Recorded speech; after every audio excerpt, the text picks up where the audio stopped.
بسم اللہ الرحمن الرحیم۔ السلام علیکم۔ شام کے 4 بجے ہیں۔ سن F M Kashmir network کی اردو خبروں کے ساتھ میں ہوں آپ کی میزبان کائنات خان۔ سب سے پہلے اہم headlines. G H Q میں منعقدہ کور کمانڈر کانفرنس میں شرکاء نے اس بات کا اعادہ کیا ہے کہ حکومت پاکستان کی قواعد اور عوام کی خواہشات کے مطابق ملک کے پانی کے جائز حصے کی دستیابی یقینی بنانے کے لیے ہر ضروری اقدام کیا جائے گا۔ فیلڈ مارشل سید عاصم منیر کی زیر صدارت 276ویں کور کمانڈر کانفرنس میں سندھ طاس معاہدہ سے متعلق انڈیا کے خاریہ موقف پر تشویش کا اظہار کیا گیا۔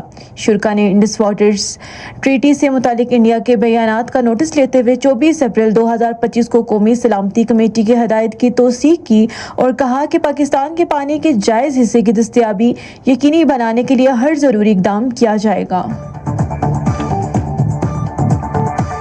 کالعدم ایکشن کمیٹی کے احتجاج سے ایک ماہ میں ریاست کو 15 ارب کا نقصان پہنچا۔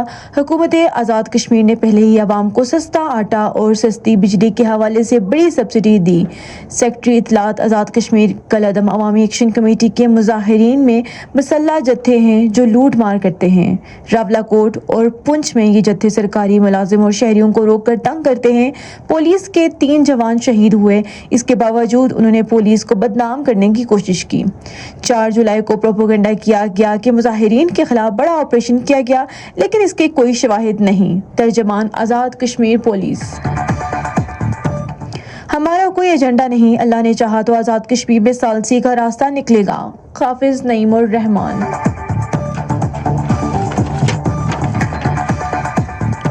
ایکشن کمیشن آزاد جموں کشمیر میں قانون ساز اسمبلی کے عام انتخابات 2026 کے لیے امیدواروں کی حتمی فہرست جاری کر دی۔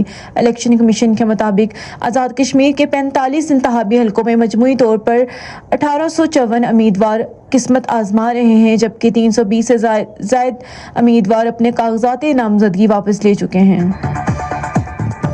مودی کی زیر اثر بھارت کے ہندوتا راج کی لپیٹ میں نام نہاد جمہوریت کا پردہ فاش۔ مودی حکومت اب تک 9 صوبوں میں 6.5 کروڑ ووٹرز خارج کر چکی ہے۔ بھارتیہ جنتا پارٹی کی زیر حکومت ریاستی مغربی بنگال میں ہندوتا بلوائیوں نے حملہ کر کے ایک چرچ کو جے شری رام اور ہندو بھائی بھائی جیسے نعرے لگاتے ہوئے مسمار کر دیا۔ انہوں نے وہاں نصب متعدد سلبیوں کو بھی تباہ کر دیا۔